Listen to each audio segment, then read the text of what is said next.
How's it going, everyone? So this news is making the rounds quite a bit, and it's related to a topic we've been talking about for quite a while, in that a lot of games have been getting pulled from various storefronts, from Steam, from the PlayStation Store, from digital storefronts in general, and that's been making people quite a bit more skeptical in buying digital games in general. Now, to be fair, the general way that delistings happen, and this is the majority of cases, obviously a recent instance of a game getting pulled really begs the question on how far this could actually go. But generally speaking, when a digital game gets pulled from the storefront, a lot of the times it's because of some sort of licensing issues, and in those instances, when a license expires and the said developer, said publisher doesn't want to renew the license because they have to pay a certain fee, and they don't deem the fee to be worth it based on how many copies of the game are concurrently selling at that time, so on and so forth, they just decide to delist the game from the storefront as those licensing agreements expire.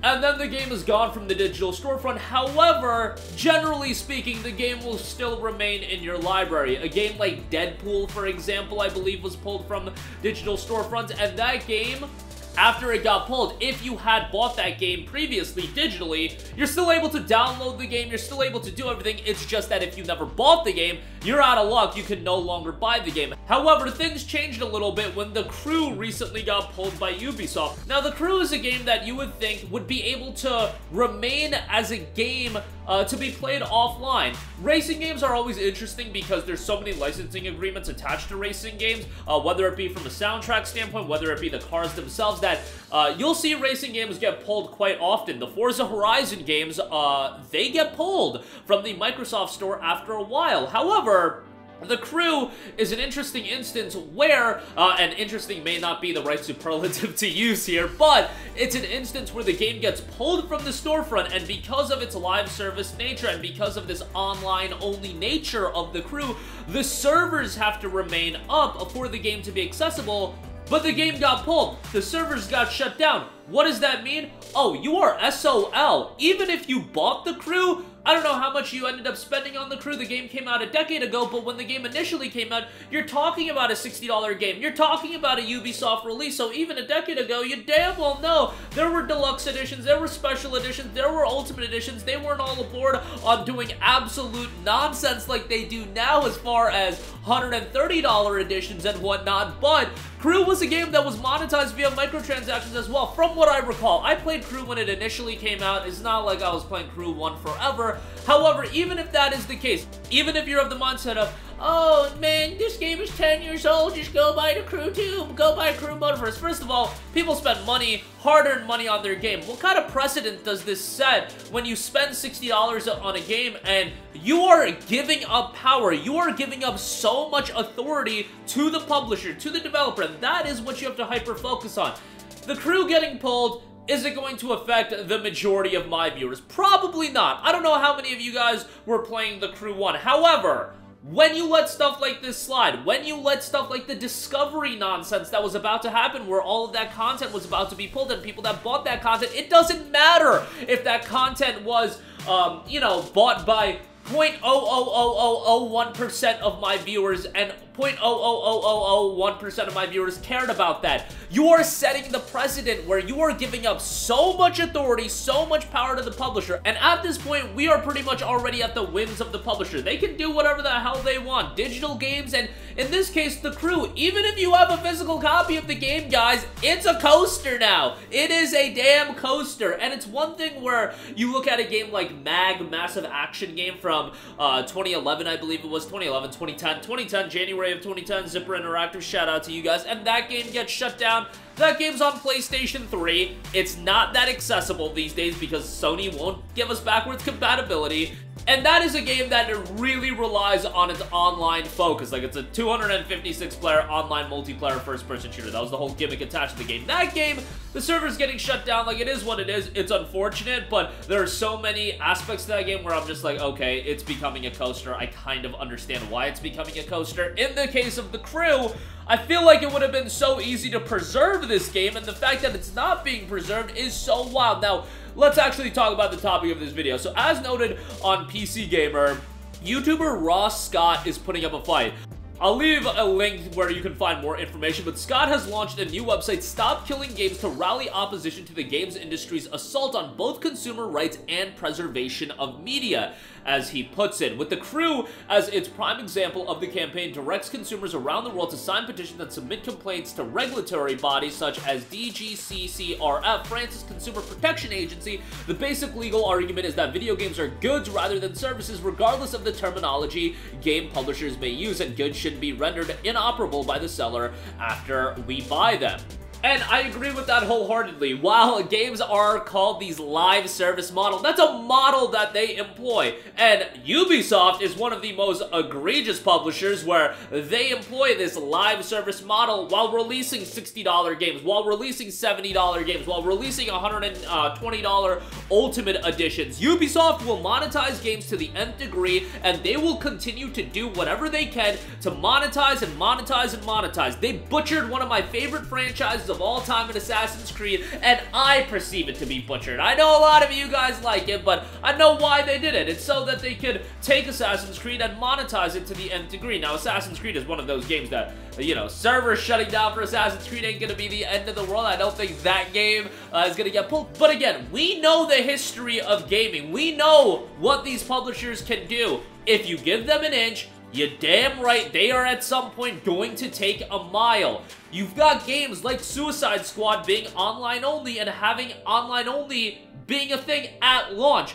For what godforsaken reason is Suicide Squad online only at launch? And let me add this, that is a game that, based on it being online only, I had genuine issues with the game, and it wasn't just me. There was an update that dropped on Suicide Squad, and I was trying to play that game, and as I was continually doing the same boss fight, by the end of that boss fight, I kept getting kicked for the game, and guess what? My progress got reset. So that's an issue with that game being online only.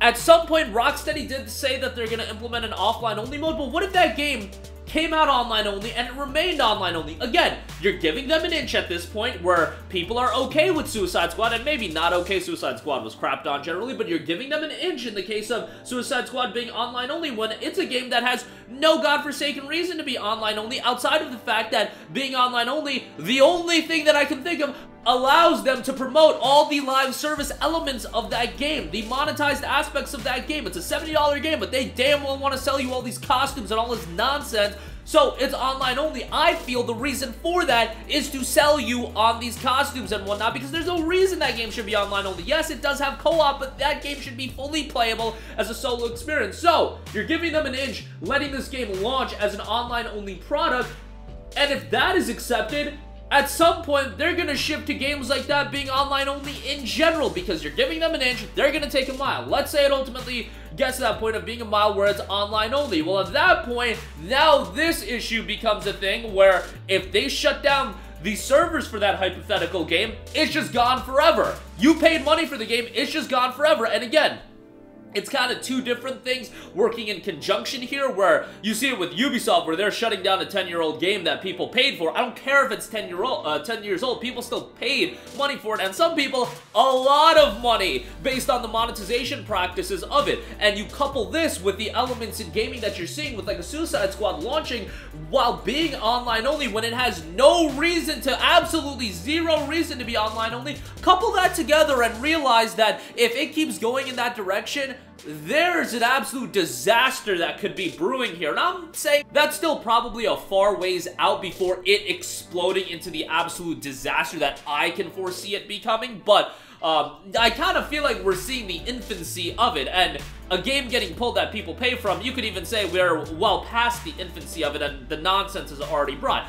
You can gauge it however you want, but people just accept it wholeheartedly with things like Suicide Squad being online only, and my perceived reaction to that game being online only is the fact that it's online only, so they'll get that influx of people playing the game at launch, and they want to promote all of the live service elements to you guys at launch because they know that's where all of the people are going to be. At some point, I would think that if that flies, if they realize that that is the route to go, they'll just make it perpetually online only forever with their future releases, and then couple in this with something like Ubisoft pulling a game's servers or shutting down the servers because they deem it, hey, it's 10 years old. will realize some madness could occur if those things act in conjunction. And there's so much more to this, and there's a lot of information on the PC Gamer article. I'm not going to go into every little detail, but we've been talking about games getting delisted on this channel for a while, and it's one thing where it's like a licensing agreement and the game is still fully accessible. It is fully accessible for the people that bought it. It's a whole different ball game when it's something like The Crew, when the game was so easily to be preserved. I'd also heard things about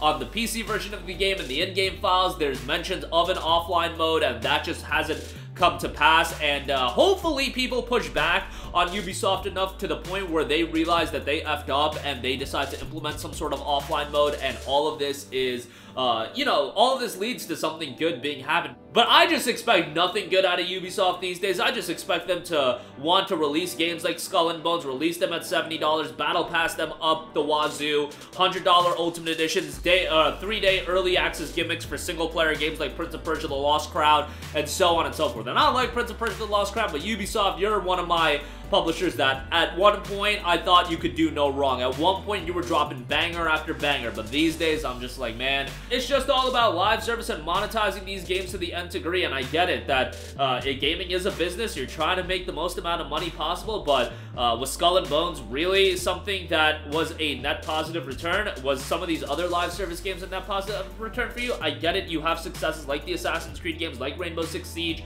and you're trying to make more and more of that, but you know, a little bit of a balancing act would be appreciated, but not to just crap on Ubisoft in totality.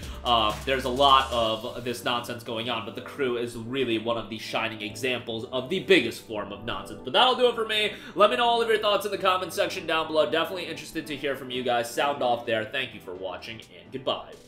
Hey guys, we hope you enjoyed the video, and if you did, make sure to hit the subscribe button, and if you're already subscribed, do us a favor and hit the bell icon. This way you'll be notified whenever we post a new video. That's the best way to keep up with all of our uploads, and we usually try to upload 2 videos a day. And with the bell icon hit, you'll be notified whenever we do upload a video. As always, thanks for watching.